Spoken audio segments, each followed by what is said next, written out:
Parliament, Ndindi Nyoro is in the House, as is Igembe North Member of Parliament, Mao Kamore. We're talking about the future of this nation. And gentlemen, a moment ago, we were talking about, look, moving forward. Mheshimiwa Nyoro, you talked about 15 million in the hustler nation, right? Yeah. You talk about a shift in the mountain. Yeah. And yet when you look at voter registration the last 3 weeks, and this could be an indicator or not, we don't know, it's very low. Yeah. Especially for a target audience or constituency that you want to grab, you being UDA. Why? How do you explain the low voter turnout? The first thing is the apathy, that is especially with the youth, because they are dejected. The economic policies of this regime have not been favorable to the youth of Kenya. The standard of life in Kenya has dwindled, and definitely now people feel left out from the policies of the government and the decisions the government is taking. Unemployment rate in Kenya is just around 40%. Actually, we are among the top 20 in terms of unemployment rate in the world. And therefore, with that kind of a population, Jeff, you have to understand that there is a lot of voter apathy across, and especially young people.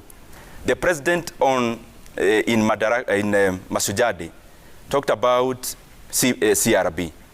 What he didn't tell the Kenyan people is that the CRB he referred to, 14 million Kenyans are listed there. They are listed there because they have been victims of predatory borrowing, and especially that is based on fintech. Most of them, because there is no space in the mainstream financial sector, have fallen prey to other predatory lenders. And therefore, that kind of dejection has generated the apathy that we are seeing across the entire country.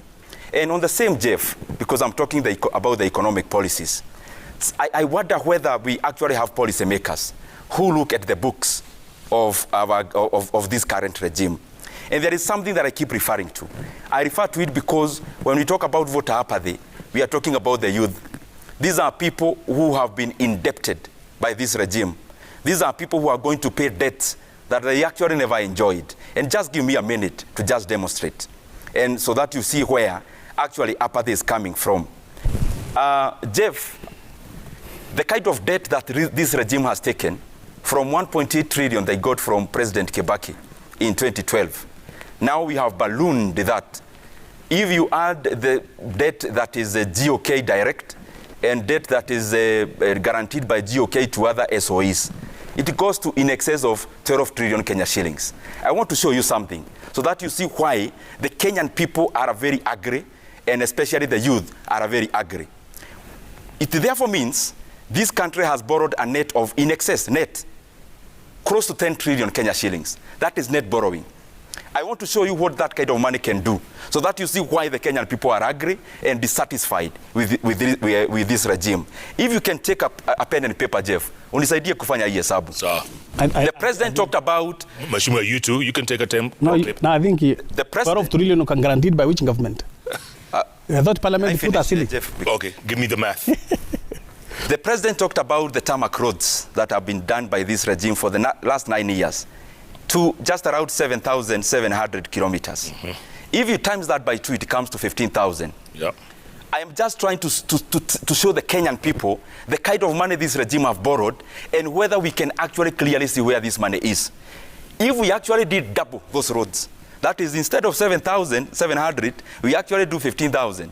If you times that by 60 million per kilometer of road, which is AC, not actually raw volume, that this government is investing in, if you do the math, it comes to around 1 billion Kenya shillings. 900. Because that's around 900 billion Kenya shillings. Yeah. We have 12 million households in Kenya. The households that had electricity prior to 2012 were just around 2 million. And therefore, we had 10 million more, according to the data by Kenya National Bureau of Statistics. Okay. The cost of connecting a person or a household to the national grid is 35,000 before you subsidize. If you times that, Jeff, you'll do the math. Maybe it's around... 12 million times 10 million.